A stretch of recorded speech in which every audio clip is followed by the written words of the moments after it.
Hi, welcome to the Legislative Lens podcast. I'm your host, Rob Leatherwood, Government Affairs Director at the Ventura County Coastal Association of Realtors. And with us today is City Council member from District 2, City of Ventura, Doug Halter. Thank you for being with us today, Doug. Rob, thank you for allowing me to be here this morning, so I appreciate that. Yeah, excited to have you. So I guess let's start out with tell us a little bit about District 2. What can you tell us about District 2? Well, District 2 is a little bit different boundaries than it was when I was elected, but it went from what was basically since 2018 when we went to districting in the city, being mainly Midtown was part of the hillsides. As of the redistricting in 2021, 2022, my district is from Cedar Street on the west down to Main Street, the middle of Main Street. So I have part of downtown in my district. Then as you go east, once you hit Seaward, it drops down to Loma Vista and then continues that way until you get to Wells Road. So everything from those Main and Loma Vista up the hill is my district. It's the hillside, basically. Wow. That's a lot to cover. It's a lot to cover, and I look at it is we still represent the entire city, but it's the area of voters that elect us for the district that we're in. And for me, being a business owner and being a landscaper, that's pretty much where a huge part of my landscaping has been in most of my life, since I've been doing it 30 years. So I'm very familiar with the hillside. I'm very familiar with the issues on the hillside. And I think it made sense that the hillside's its own district because there's a lot of issues only associated with the hillside. That's fair.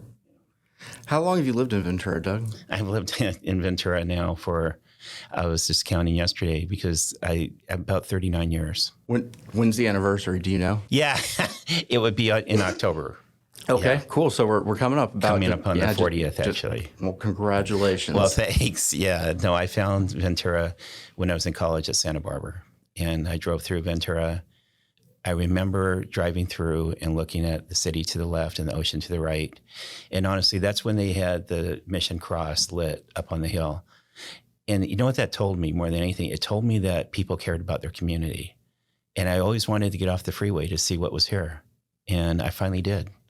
And it reminded me of Northern California in Southern California, that I was from Northern California. Sure. So it felt very, very comfortable.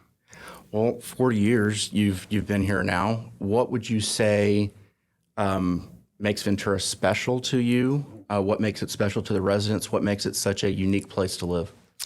I think Ventura is the epitome of what made California such an unbelievably great place to be. And it's one of the original historic cities. Ventura still has the same vibe, the same ambiance, the same down-to-earth, friendly, neighborly spirit that I was familiar with growing up in California. And I hope we never lose that in our community. I think larger cities oftentimes do. So I'm determined to help make sure we don't lose those aspects. But it's the fact that for a city of 110,000 people, parts of this country, that would be considered a large city, right? Or at least a mid-size. Sure. We consider it a small city. Okay. Right, by California standards. Yeah. Sure. So it's really 2 degrees of separation. Everybody knows everybody. It's just a big, small town. Yeah. Yeah. And it's easy to actually engage and enjoy each day in the community and be part of that community, and to know that you could actually have an opportunity to put your fingerprint on that community in any small way or a large way. Whereas a large city, you oftentimes don't even know who your next door neighbors are. Right. Well, along that same line, in the 40 years that you've been here, you've served on a number of boards and commissions and advisory groups throughout the community. What would you say has been some of your favorite or most interesting ones that you've been a part of? Okay. I'm kind of one of these people that when I do something, I go all the way. So I'm very present in the things I participate in. And there's been numerous, probably more than 30 to 50 different organizations. Oh yeah, no, I started writing them down in prep for this show, and then I just thought like, there's too many to list. They are. So I tell you, one begat the other, and it's not about not knowing how to say no. It's about being interested in learning more information. So the ones I enjoyed the most was initially with historic preservation, bringing back the downtown, and my strong determination to value our downtown again, because up until the early 90s, it really wasn't valued. As a matter of fact, the Vaughn Shopping Center on the Avenue was the future of downtown Ventura. Wow. It was tear down block after block, put up another strip mall or maybe an apartment building. That's hard for me to imagine. Well, it's interesting because what I fell in love with first was the downtown Midtown area. And I like the eclectic housing, the buildings, the history. So Loretta Merriweather and I formed the Downtown Community Council with Terry Bugeaud, who was on the police department. And so that was one of my favorites, was the downtown, because I'm very honored and humbled to see how far it's come and how much more we could still do to make it the quality of life and the 24/7 downtown that this community deserves. Second would be a music festival, which I'm still on the board for, that we started that 29 years ago now. And it brings world-class music initially to our historic venues. Now it's where we could get the spot, basically, right. and fit that number of people.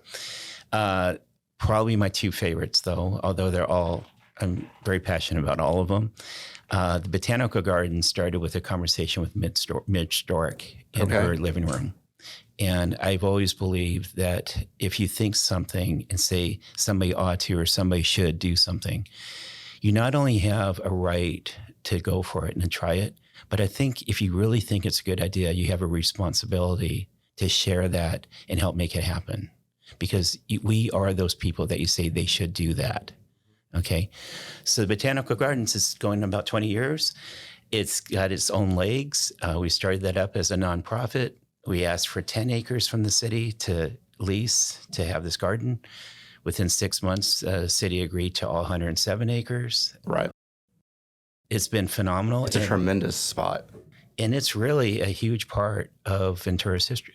Ventura's future will, a huge part of that direction will be because we have a botanical gardens and the things that come with botanical gardens, the research, the hikers, the people who do travel, seeing garden after garden. And then, of course, Rubicon. I got to say Rubicon before I use too much of your time. I think that one of the things that's like particularly special to me about the Botanical Garden is not just the gardens and the trails and just being outdoors and how like peaceful and calming it is, but I think it's very unique that it is right behind our city hall. You go to a lot of botanical gardens and they're sort of like off the beaten path, sort of like in the middle of nowhere.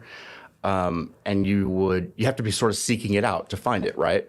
Whereas the one that we have behind City Hall, I just love the optics of having our seat of government and our botanical garden right next to each other. It is. I can't tell you how exciting it makes it for me, and knowing that if we think something and we act upon it and it really gets legs because it's a really good thing, it can be something like the Botanical Gardens.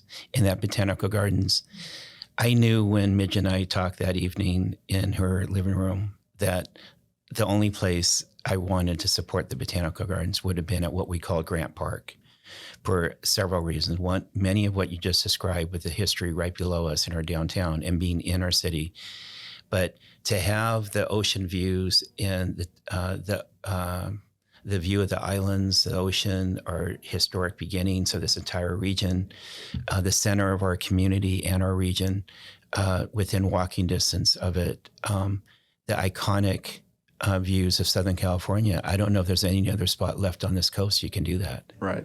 No, we hit the jackpot on that one. We really did. So I'm very, very happy about it. Well, you talk about having big, grand visions for projects, and certainly in your professional life, you've executed some of those big grand visions for projects in houses that you've redeveloped.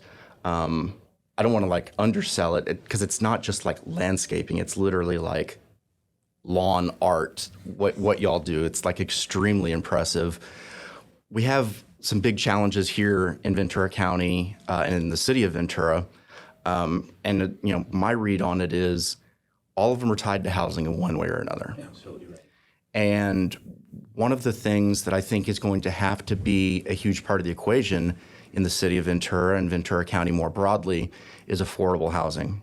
Now we saw, I guess last week, the county was looking at an affordable housing bond. It doesn't appear that that's going to be moving forward at this point in time, but that doesn't mean that the need is any less. What are the sort of needs, challenges, and opportunities that you see for the city of Ventura in terms of affordable housing?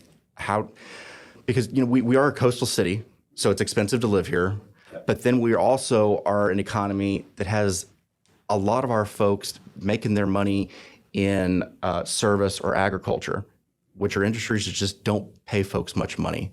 So affordable housing is going to have to be part of the equation. How do we find these people like more reliable places to live?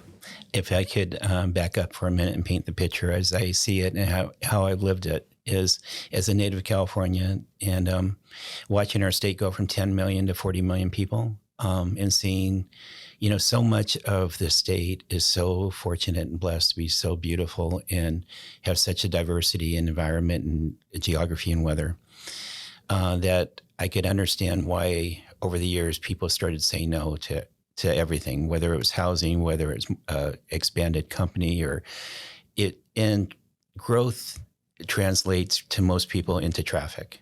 Sure. Okay. So for that reason, I would say the number one thing that we've been extremely remiss on is providing effective mass transit to connect every community in the state. I believe of all places on this planet, this state should have had that by now. So that's a huge priority for one. But I wanted to mention that when in painting the bigger picture, I've said it before, but I'll say it here, is that I've watched 40 or 50 years of well-intended policies being set at the state and local level, well-intended with many unintended consequences. Now more than ever, we need to think differently. We need to get off that trajectory. We need to revisit long-held beliefs on what should be the best direction for us to go and figure out that, yes, we have these values, these are our goals, but how do we actually obtain these goals? How do we keep our young people here in our community and not have them have to move to another state, Tennessee, Arizona, Nevada, Texas? Well, I mean, even Bakersfield's becoming unaffordable. I mean, it's a statewide issue, and we feel it, here in Ventura most, but there are a lot of families in Ventura County, City of Ventura. Their mom and dad are working full-time jobs, doing all they can to put food on the table, a roof over their head, and they're still barely making it. They're very concerned that their kids are going to turn 18 and not be able to stay here. And Rob, I got to tell you, for me, and I've seen a lot in my life. I've been born in I think probably everyone thinks this though, but I look back on what I've seen and what I've experienced and where I've experienced that here in California. I mean, a state that has offered, that pioneering spirit, that final frontier for people to be who they are, for people to come up with new ideas. It's an entrepreneurial, innovative culture here. And to see us become a fourth or fifth largest economy in the world. It's incredible. It's incredible. And to see the diversity of humanity, the diversity of everything around us, of course we did, because we're constantly stimulated with new ideas and new thoughts. Well, it's time for us to take that culture that we love and take that diversity and that spirit and fix the challenges that have been created by our fear of what we were becoming. Well, I think, there has been decades and decades of prosperity in California. And I think that you see over the course of history, when those sorts of periods of prosperity exist, people sort of get comfortable in that, and they want to protect the status quo. But we all know that things either grow or they die. Right. you don't stay stagnant for very long. And so I think that sort of the discussion that we're having here and that we're having as a community is how do we grow our community deliberately, pragmatically, strategically, and keep the character and the dynamics that make us special and unique, and without becoming LA or whoever, but the NIMBYism and the just absolute obstinance to growth that we've had in this community over the past couple decades at least is not serving this community well going forward. You and I are 100% in agreement. And I would say that I believe very, very strongly, and this is partly what led me to running for city council, and is I believe very strongly in this community. I see very clearly what we love and how, if we don't guide our future, how we're going to lose exactly what we love. So I know that we can grow and prosper and not only save what we love about this community, but we can enhance what we love. And I believe that I see the picture. I know how we could get there. And I'm very honored to be in a leadership position to help make some of the policy decisions that would aid us at getting to that point. So in terms of some of those policy decisions and reimagining how we do housing in Ventura County, whether it's affordable or market rate, because I would argue we need both. Right. What sorts of policy prescriptions do you see that should or could be part of the equation? Certainly we have some of the most restrictive land use and zoning policies in the state, which not only makes the process of developing something long in terms of like actual calendar, it takes a long time to get through the process, but it's financially expensive to do more expensive here to do projects in Ventura County than anywhere else in the state. That's wild. Ventura County's special, but it's not that special. It shouldn't be the most expensive place in the state to do business. Not only should it not be the most expensive, with the technology, with the know-how, with the expertise and the education of the people that live here and in our state, we should be the model. We shouldn't be the ones that are being encumbered by spending countless resources, limited resources on bureaucracy and on not producing the goods, right? So I hear everything you're saying, and I see policy-wise, there's numbered, starting first, if I can, is Prop 13. I remember when it happened. It's absolutely something that needed to happen. People were being taxed out of their homes, and it gave us a surety of how much that tax was going to be every year, okay? The unintended consequence to that is that we have people who long ago probably would have moved to a smaller home. Their families been raised. I have a customer that's 95 years old who lives in a 4-bedroom house by herself, and she loves it. She's doing great, by the way. But at the same token, it doesn't free up our older stock homes very easily. So how do we encourage these people to size down or size into a position in a home that actually fits their needs without costing them a burden because of new taxation? Well, that's one thing. So on that's something that we've actually talked about quite a bit with our association internally and externally. Here in Ventura County, the median price for a home right now is somewhere between $800,000 and $900,000, depending on what part of the county you're looking at and what data you're looking at. But the capital gains exclusion at the federal level for selling a primary residence is $250,000 if you're filing single, or $500,000 if you're married filing jointly. Either way, in Ventura County, you're well north of that number. Yep.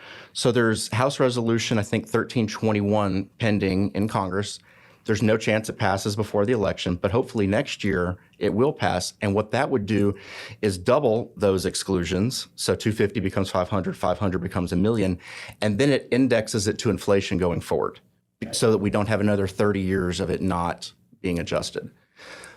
Because there are a lot of people in this market who would love to sell their property and downsize to something that makes more sense for them, like empty nesters and that sort of thing. Exactly. But they do not want that tax bill. It makes sense. I mean, as you get closer to retirement age, you become a lot more sensitive to your decisions that you're making. And one of the things you keep the things that you're sure about, the things that you can afford. And but that sounds like it's going to be a good direction for us to go. Another one is a lot of people don't know about Prop 19 at the state level that allows you to move and take your basically take your taxes with. I mean, you can only do it once, but a lot of people don't know about that. If say you could deal with the federal capital gains tax situation, and you could take advantage of the Prop 19. So I think a lot of this is education as well, just making sure that people know all the advantages and programs and things that are in place for them. And tell me this, if I could ask the question, is that with Prop 19, do you still have to buy something that's of less value, or does it matter what the value of the home is, or just a smaller home? That is a good question that I don't know the answer to. I'll have to get back with you on that. Okay, thanks. The reason why I ask is this thing is that our affordable housing typically has always been our older stock homes, right? So if that's not being freed up, which it's not, when the average assessed value in this county or in the city is like $342,000, I think, if I remember right. Just for residential property? Residential properties, yeah. You know that people are not letting go of their homes like they do in other places. People love it here and they stay. Okay. Well, and there's also a downstream effect of Prop 13 for local governments, right? When people stay in these homes for decades and decades and decades and are locked into these incremental property tax, I think you're limited to basically like 2% a year. 2%, yeah. Ideally, you would have the turnover, and that property tax would be reset every few years with a new owner. That's correct. The downstream effect of that is that costs are rising for local governments in some places much quicker than they're allowed to raise revenue. That's happening everywhere, especially here. And I think especially here because I don't know the statistics, but what I believe is true on that, you could help me verify it down the road, is that Venturans do tend to stay put longer than the average residents across the state. I think we're probably on that high end that we have longevity here. Well, I think part of that is the tax situation, and part of it is there's certainly a lot of people, I mean, anecdotally, that I've spoken to around the community that bought their homes decades ago they would sell for much more now than they bought them for, and so they like staying put. But I think also part of the equation is we don't build a lot of new homes. No. And so the options of moving, it's like, well, I'm going to move to a different already existing house, but because people are staying put, they're not for sale. Yep.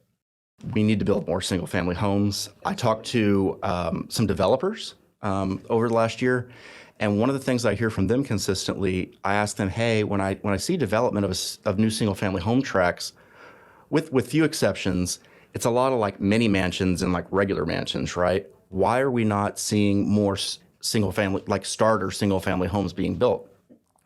And they talk about it. These are the only projects that pencil out, is the mini mansions and the regular mansions. Now, part of that is liability situation that's going to have to be resolved in Sacramento. We can't do anything about that locally. But part of it is the land use. Part of it is the entitlement and permitting process, making these projects so expensive. What is a tangible sort of like low-hanging fruit that you could identify that would make a difference for developers that a council or a board of supervisors or whoever would consider agreeing to? Well, okay. There's about 5 elements to this topic that I could think of off the top of my head. I got all day. To answer that specific question is we do things like we have a general plan. That's about the only document that really describes what we envision our community being 20, 30 years from now. Okay. Right. And we do those for our audience. Those plans are done every 20 years. Every 20. They usually take 2 to 4 years to create. Every 20 years. Yeah. As a part of the general plan is every 8 years, correct? I believe that's correct. Okay. Yes. Okay. I had to be cautious because I'm 90% sure that's yeah, because I think our housing element's like 21 to 29.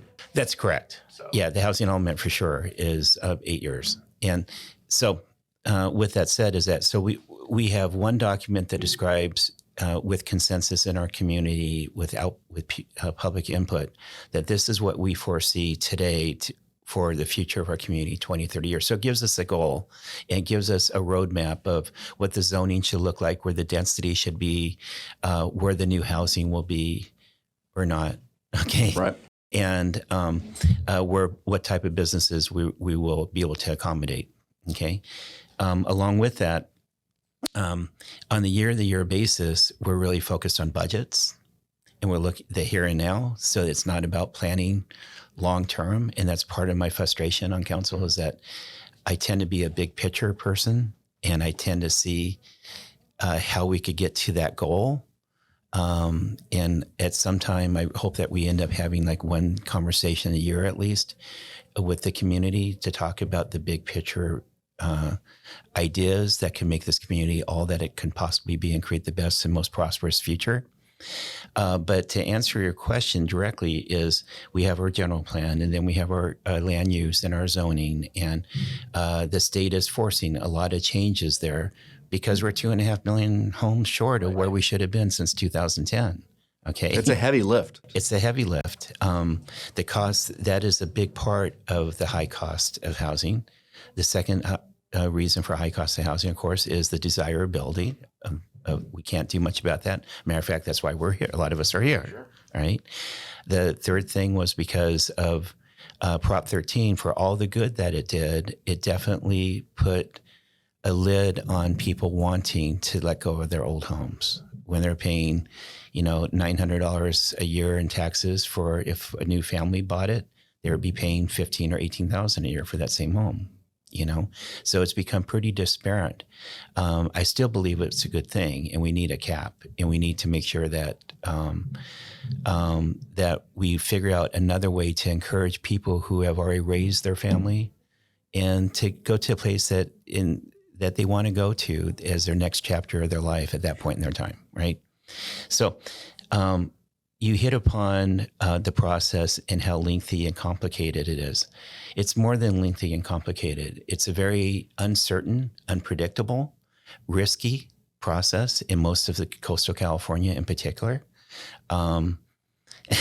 What makes it so lengthy and risky? Because it's not clear. Every community is different. Okay. On how you proceed. As a I'm a contractor as well, and we talked briefly about that. And so I work in 30 to 40 different municipalities. I know the process. I know the permitting from community development, planning, building and safety with the building official, to engineering, land use, public works.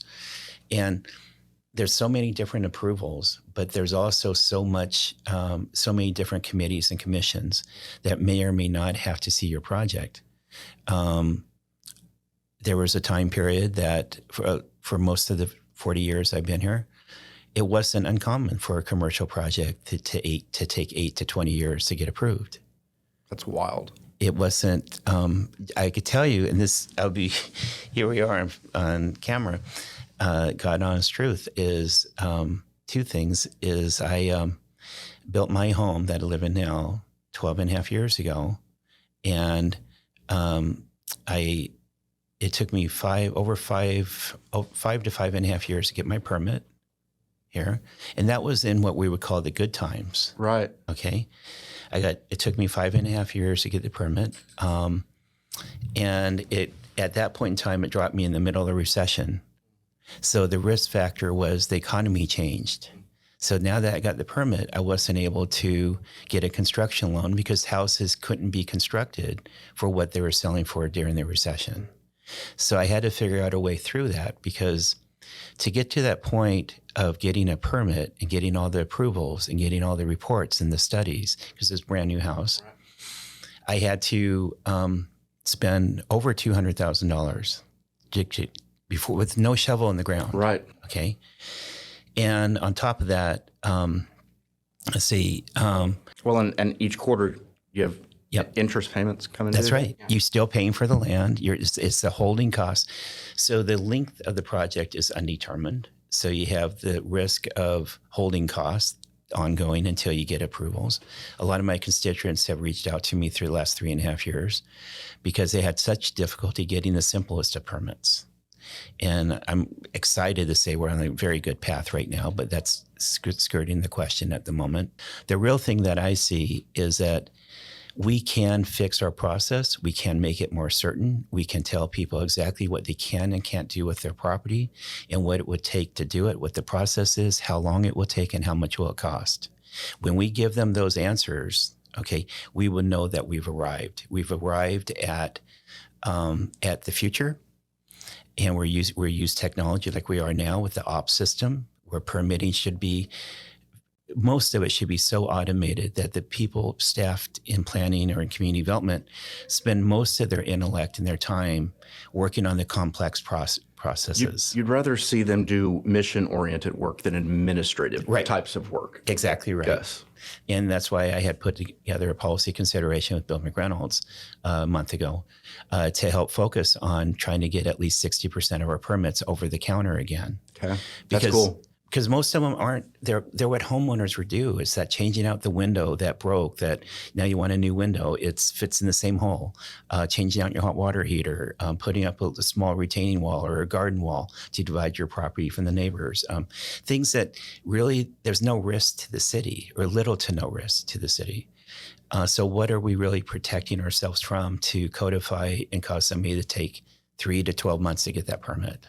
So as much as possible, you'd like to make these things just like ministerial, just like automatic. State reports that I've seen state that the average cost added to every new home by the process, people think fees, okay, the fees are minimal compared to what you have to do to build a new home, but is upwards of 25% of the cost of that home. That's about what I've seen. Yeah. And so if we want to, that's why I hate the word streamline, because we're using it way too much. But it's really about making things predictable, making them certain. You got submit this form, this process. You need this, and this report for the soils and geology. Attach those, and it will go through these 7 departments or 5 departments. Well, one of them has 21. Exactly what you're describing is more or less what developers have described to me that they want. Yep. They want certainty. We're talking about guys or teams that have done this stuff for a long time. They've done a lot of projects. They're very good at what they do. And if they have accurate information on how to plan out the project in terms of what our costs are going to be, at what point in time they're going to be, they can plan it out and they're fine. What they don't like is surprises. Exactly. Surprise and uncertainty can be a death nail to a business or to somebody wanting to invest. Yeah. So whoever gets on any level of where you're setting policy, rules, legislation, I feel you always have to keep in mind, what are you encouraging and discouraging from happening? What are the intended and unintended consequences? And really think that through. And then look at what is the best use of our resources? What's the best bang for the buck? Okay. And so you have to consider those things when making policy, as well as the obvious things, like things have to be equitable, have to be fair. You have to, a certain amount of honoring the principles that we have before us in our community, and honoring the values that we all know and live by, and what we love about our community. And so I think that that's a real easy hit. And that's why I'm so keenly focused on helping community development be the best community development, not just in our county, but in the region. Because who in their right mind, if I was starting a new company, whether it was Trade Desk or Kinko's before, or Chevron, or nowadays Facebook or Google, or the next whatever AI, who would not want to be in a place like Ventura, where we have a fairly well-educated community? We have so much at our dispense, from the mountains, ocean, skiing, everything that, in weather that, honest to God, my temperature range is 65 to 80. Right. Okay. Yeah. Since I was telling my dad the other day, like, since I've moved to California, I have gotten ruined, and my body has no weather tolerance either way anymore now. It's embarrassing, but it's true. Oh yeah. No, we were in Sacramento the other day. It wasn't even that hot. It's 82 and I'm just melting. Or when I went home for Christmas, it wasn't even that cold. It's 45 and I felt like I was like ready to go skiing. It felt like it was so cold. It's funny how that is. But so who wouldn't want to have an opportunity to use the creative culture that we have here and everything I just named and start their business here or move their business here? You know, we know today, and I knew this 20 years ago, but today it's even worse. And it's been validated by the association that just put out the annual report for the county of Ventura, is that we knew, even though Ventura is one of California's original cities, about 20, 25 years ago, I would say we became a bedroom community because in my mind, a real city, their workforce lives and works in their city for the most part. The majority of them will live and work and probably be entertained and be part of their community day in and day out. A bedroom community is a community that you might have housing in, but you drive to work. Well, guess what? Last year or 20 years ago, we knew that more than 50% of our workforce started commuting outside of Ventura for work. Today, that number is 70% of our workforce commutes outside of Ventura for work. Okay. Do you know what percentage of the people like in Oxnard or Santa Paula come into Ventura? Well, this is the funny thing where it gets skewed, is that Ventura is a job-rich city. We have jobs here. Those jobs are being filled by people who live around us. The people who live in Ventura are commuting, 70% of us are commuting outside of Ventura for work. So in reality, if you live and work in Ventura, it's really a true statement to say you probably work for government or you have your own business. Okay. So my goal would be to find where are these people commuting to and why, and enticing those businesses to be closer to where their employees are at so we could have the benefits of having those businesses local and improving everybody's quality of life. Two, I hope the state and in conjunction with the federal government and local government that we actually do have mass transit that starts effective mass transit going between all of our cities. Well, we have like kind of okay mass transit from like one city to the next or across town, but it's that proverbial last mile that we struggle with. Yeah. Yeah, like badly. And that's where at least Uber comes in to help a little bit, right? But it's fascinating because I think the answers are before us. We just have to have the courage and the willingness to get off the path that we've been on. So when we started building our communities, like in downtown Ventura and Midtown, where you have 600 square foot, 1,000 square foot, and 4,000 or 5,000 square foot homes, all in the same neighborhood. When we started building the same size, the same type of home, block after block, we were catering to the middle income housing. What we did is we ignored the entry level and we ignored the high end. Sure. So those people that are commuting outside of Ventura for work are people that are seeking jobs that can pay enough for us to live here. And the people coming into Ventura are probably people who are coming from lower cost areas to take some of the better jobs in our city. But the best jobs in our city are probably people who have moved to places like Ojai or Spanish Hills. The doctors, the lawyers, that while they love their ocean views and love being on the hillside or the beach, they enjoy having more land and having more of an estate. Yeah, peace and quiet. And Ventura doesn't offer that, you know? So we've ignored the entry level, we ignored the high end. And we need to fix the bell curve of housing. And it should never have gotten this difficult for people to simply put a roof over their head. It wasn't that way when I was a kid. Well, you know, it's interesting. You look at like occupancy permits for, you know, Ventura, Santa Paula, Port Hueneme, the different cities in West Ventura County. And then if you actually like build out a chart of occupancy permits going back to like the early 90s, and then you look at a chart of population and overlay them, it's the same chart. We don't build.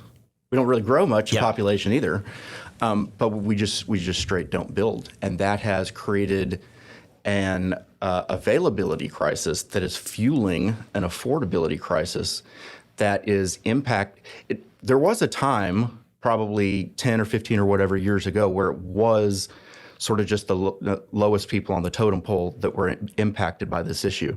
But there are people in Ventura now that are making good money and are still having a hard time putting a roof over their heads. That's exactly right. There are a number of proposals to address this issue. We believe that it is a supply issue. We are way undersupplied, and that is what is driving up the cost of housing for everyone.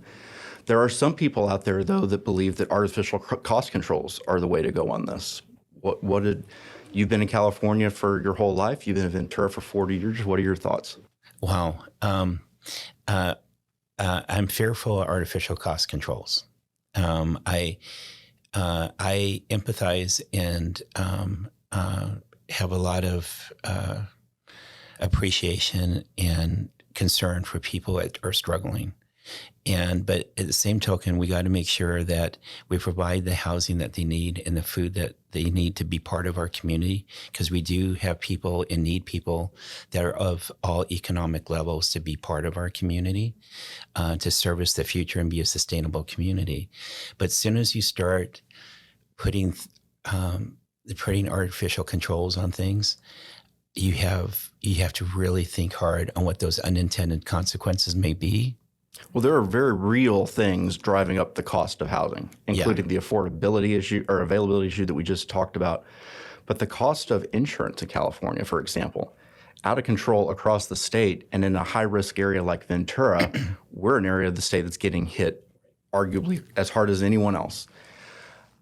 Those costs are going to necessarily drive up the price of rent. That's exactly right. Now, some of those things are going to have to be addressed by the California Department of Insurance and legislature in Sacramento, but there are things that we can do locally, like home hardening, for example. You do it at an individual parcel level, it offers you some like pretty minimal protection, but if you do it at an entire subdivision level, that's robust protection, not just in terms of an actual fire approaching where you live, but you can actually get your subdivision removed from the high-risk pool if enough of y'all do it. Yep. So there are things that we can do locally that I just don't know that we're doing enough of. I don't feel we are, to be honest. I mean, I think there's a lot of good work going on, whether it's about providing the water that we need, or whether it's about making our community safer from fires, because we know that is part of our future for sure. And but things like buffers, working with the land trust, maybe it's even getting grants to help create more of a buffer. We know that citrus trees were a pretty good buffer to that wildfire. Wow. They're a pretty clean industry. Unfortunately, they're the ones that are dropping in their acreage because of the imports that we're getting. Sure. But again, it's a complicated machine. It's a complicated machine. But there's some people that think vineyards are another one that could be. There's or just buffers and fire roads, up there. So we could do that. We could each individually do our part to harden our houses. I think that's by building to the codes that I had 12 years ago probably is what saved my house from the fire, because I had very little wood. I had vents that were protected. I had nothing growing on the house. I had no trees overhanging the house. Those are probably some of the main components of what caused houses to go up. I've seen that over the last number of years, too many cities said no to housing too many times, and the state's more or less like taken a lot of that authority away. Whereas now, correct me if I'm wrong, if a housing development is compliant with the state building code and fits into your housing element, it's basically by right. By right, it is. But one concern I hear from a lot of folks in Ventura about some of the developments that are going up, it doesn't look like Ventura. And I'm like, I don't know what that means. Do you mean it doesn't look like it's 50 years old? I mean, I'm not sure what that means. What can the city do in terms of the design committee or implementing objective design standards, perhaps on the next housing element? What can the city do to make people more comfortable with the projects that are going up, which I think would have an also pretty cool effect of streamlining the process of getting stuff built to find people housing? Well, when we passed, backing up again, this is my nature, is first in looking at when we passed SOAR in the mid-90s, Right. okay? We had a preponderance number of us voting to not continue the hopscotch across the farmland and to build first inside the city and then go for a vote to see if you could extend your boundaries beyond the city. Well, unfortunately, we didn't make it any easier to do infill when we passed that. So that was one missing component that really has impacted Ventura and other communities around us. And but the reality is that Ventura is basically built out. We have the land trust that owns the hillsides. We have SOAR that is protected. The agriculture, it would have to go to a vote to extend into SOAR. So it's what areas can we benefit by to create some density, perhaps our corridors, perhaps downtown. But most importantly, the key component you hit right on the head is the lack of good design standards. The fact that we as a community said in 1999 in our vision document that we embrace an eclectic architecture. We like all types of architecture. It's not going to be all Spanish. It doesn't have to all be, mission style or a California ranch or whatever, or craftsman or Victorian or whatever, or modern. What we've seen go up is what we're seeing going up all across the state. Keep in mind the projects that have gone up. This is probably the most development I've seen in 40 years. Okay. Relatively speaking. It's all Yes. relative, but Yeah. for 40 years, we only allowed 200 to 300 homes to ever be built per year in the city. All right. So now that the state's putting certain controls in, we are seeing growth happen. But what we're seeing right now that's gone up is projects that were approved. Most of these projects have were approved no sooner than 8 years ago. These were projects from 8 to 20 years ago that are going up. So it took that long to finish the process, to get the financing, for somebody to pull the trigger and say, okay, let's build.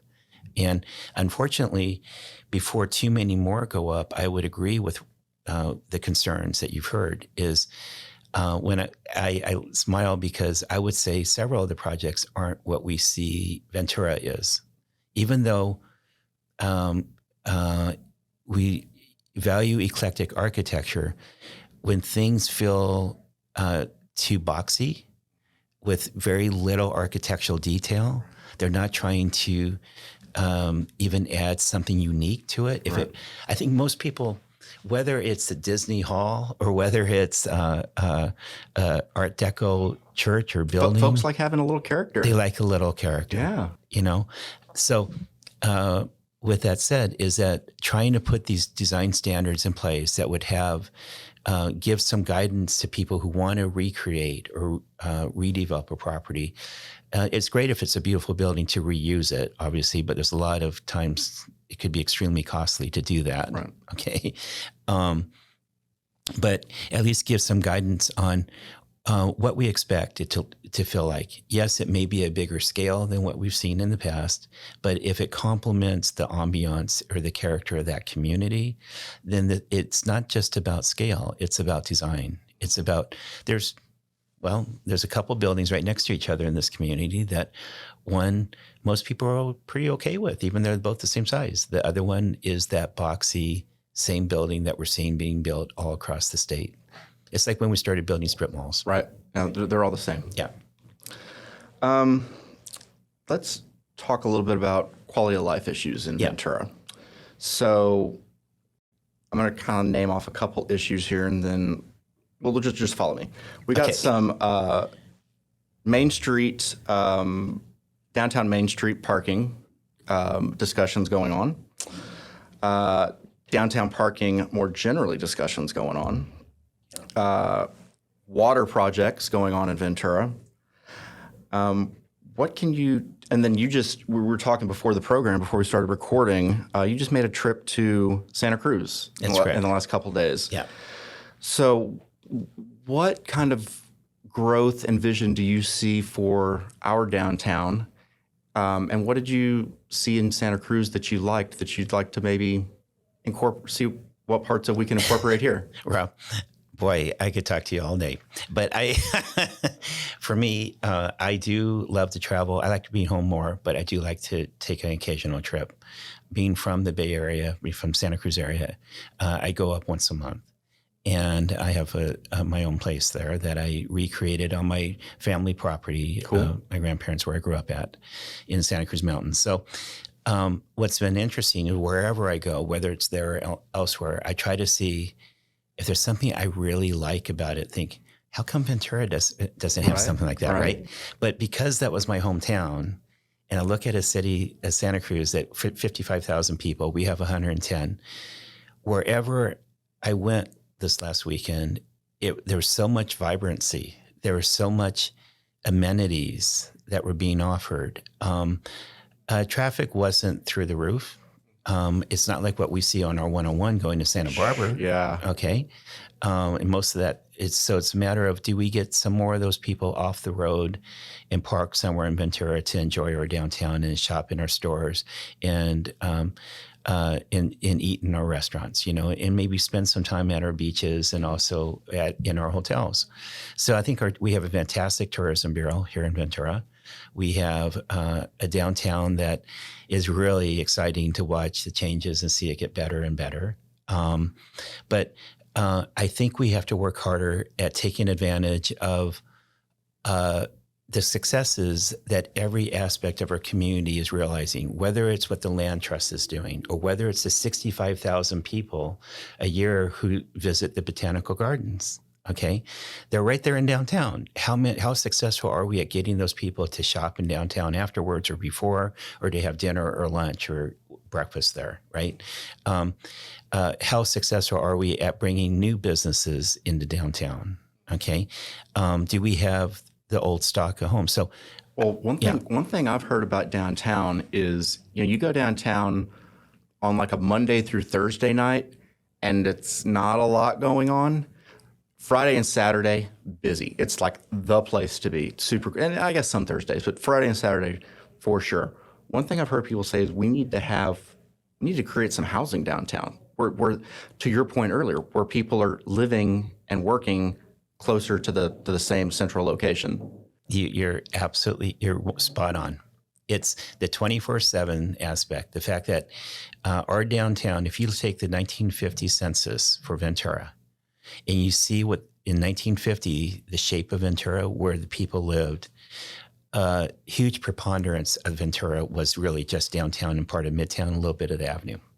And the Avenue was the beginning. But we believe that the population of what we call downtown is less than half of what it used to be in 1950. Okay, for a lot of reasons. A lot of the homes were torn down. We have parking lots, 22 city parking lots that used to have buildings on them. For the most part, they weren't parking lots when they were built, most of them. So part of that 24/7 is getting the businesses for people to work at in downtown, and then also definitely creating the housing that we need. And a lot of us who do live downtown, we enjoy a safe urban environment that has those type of amenities. And that's why I'm very excited also about the cultural arts that we've created. In 94, we declared downtown Ventura the cultural arts district for our city. And it's in fact become that with the number of arts down there. Now, what did making that declaration do from a legal perspective? What did that actually do for Ventura? That's a very good question, because what it did is that it showed that it's a priority for us as a community to help the arts thrive in our cultural arts community. Okay. So what does that mean? If somebody needed, when I opened up Rubicon, I had bought a church and transformed it into a theater. Awesome. But it was Carolyn Burns and Jim O'Neill that were the brains behind professional theater, believe me. There was one final flaw. We saved downtown from the wrecking ball by doing the downtown specific plan in the early 90s. All right. But we forgot to allow for theater to exist in downtown. Okay. So it's things like that become a higher priority when you say you're the cultural district. Sure. That maybe you would want to have theater as well as some art galleries and some places for sculpturing and cool. things like that. So it's about how you your land use. It's about even sometimes the parking requirements, and but really about allowing that type of assembly to occur, creating places that assembly, like the music festival. We love doing different performances or concerts in many of the historic buildings that are around our community. They came with their pros and cons as far as their desirability, but it really put Ventura's best foot forward, and it really highlighted the importance of our history. And so working together for the future of Ventura, with the successes of things like the botanical gardens, the arts, the notoriety from the surfing and environmental standpoint from Patagonia to the land trust and the hiking capabilities, and the botanical gardens from the research and teachings that are available up there, to just the California lifestyle and the culture that we can offer here. If we combine all that and say, we're the real deal. This Ventura represents everything to me that has made this such a great state. And if we could take that and work together to encourage people to spend their money here, to come and visit, to stay for the weekend, stay for a week, that gives us economies of scale to have things that we wouldn't otherwise have for a city of 110,000 people. Well, everything that you've described is what makes Ventura awesome and special, and presumably what motivated you to run for city council after doing the 1,000 other things you did before that.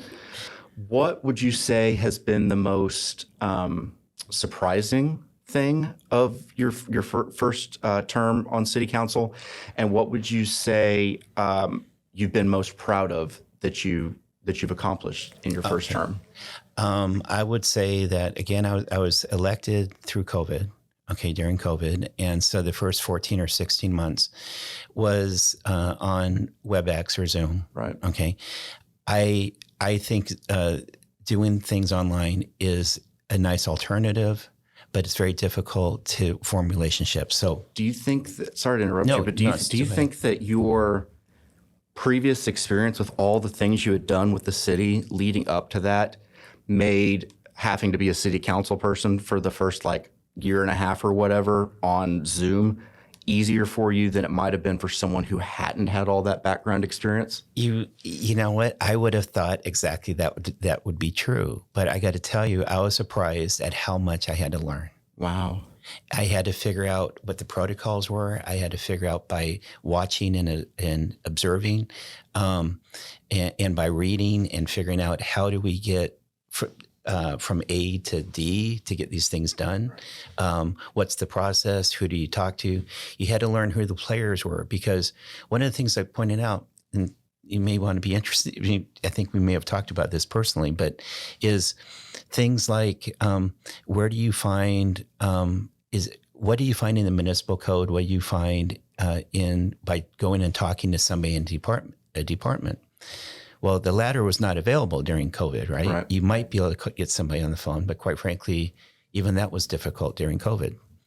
But when we approved the 538 fees that we did 2 months ago, as an example, I had asked the question to staff is, where do I find the description of what is this fee for and when does it apply? So oftentimes the description of the fee itself is not enough to tell you what it's about. What are you paying for, and when do you apply that fee to that service?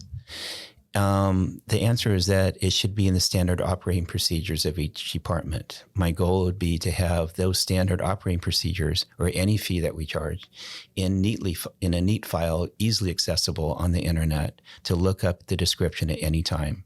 So that if you want to add that room to your house, or build that new home, or add that garden that you wanted that happens to have a gazebo or a pool in it, that you'll be able to see perhaps what fees just might apply to what you're doing, so you could better judge and plan for how you're going to invest your money.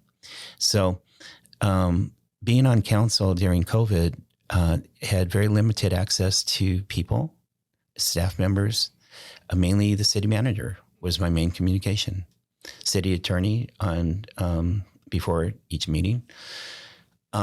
We have come a long way. We were 50% understaffed at City Hall. Wow. We had A lot of people wearing multiple hats. Yep. And we're still understaffed in community development. I mean, we're still trying to recruit, but we have a better chance at it now because I believe the culture is one that is being supported by our community. And it's a culture that will lead us to that future that I envision that I'm trying to get across here today. Well, and y'all have done a great job hiring Miss Diamond. She's doing a great job. Thank you for that. I didn't have any part in that, but I'm very happy with Ms. Diamond, as well as our new assistant city manager, Carlene Saxton. Yep. Bill Ayub. I got to tell you, I was concerned that his experience was only in law enforcement. Having been here almost 40 years and him being on the job now for 7 or 8 months, he's already, in my mind, possibly the best city manager I've ever seen here. Wow, that's high praise. And I don't want him to get a big head if he hears this blog, but I will tell you this, that he wouldn't know him, Bill. But I'm amazed at his dedication, his involvement, his ability to synthesize down to the basic essence of what we need to do to move an item forward. I'm so thankful and honored to serve on a council that is willing to have the courage to make the right decision and does just not fall prey to the politically correct. Even though we all want that same goal that we talk about, whatever that goal is in housing or climate change and environmental or in our roads, we all know our roads need a lot of work. Sure. You know, we have a council that I will say, for the most part, is willing to make those hard decisions and take the hits. Well, to wrap up our discussion today, you're running for re-election. Election will be in November, so we'll keep our audience updated on that. But what are you looking forward to on a potential second term? What are you looking forward to accomplishing in round 2?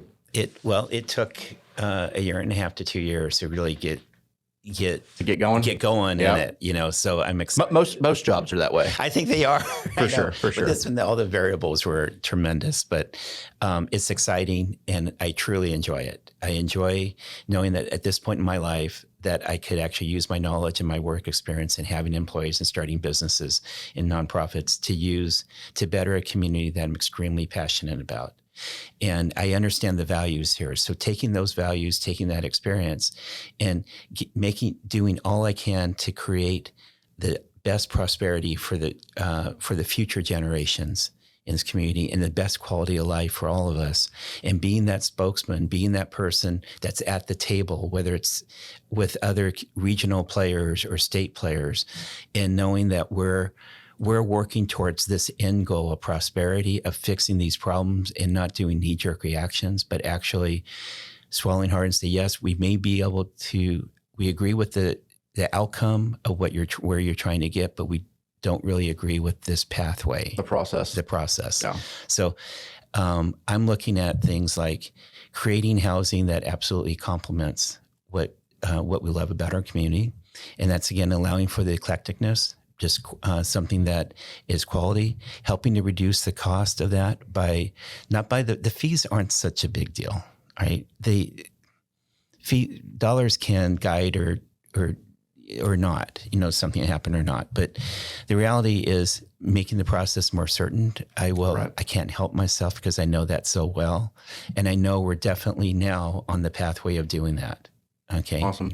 So finishing that job so we have a process that is certain, and I want it to be the model. I think Ventura can be the model of how a historic city on the West Coast that has gone through many different eras of growth and stagnation and new industry and then old industry.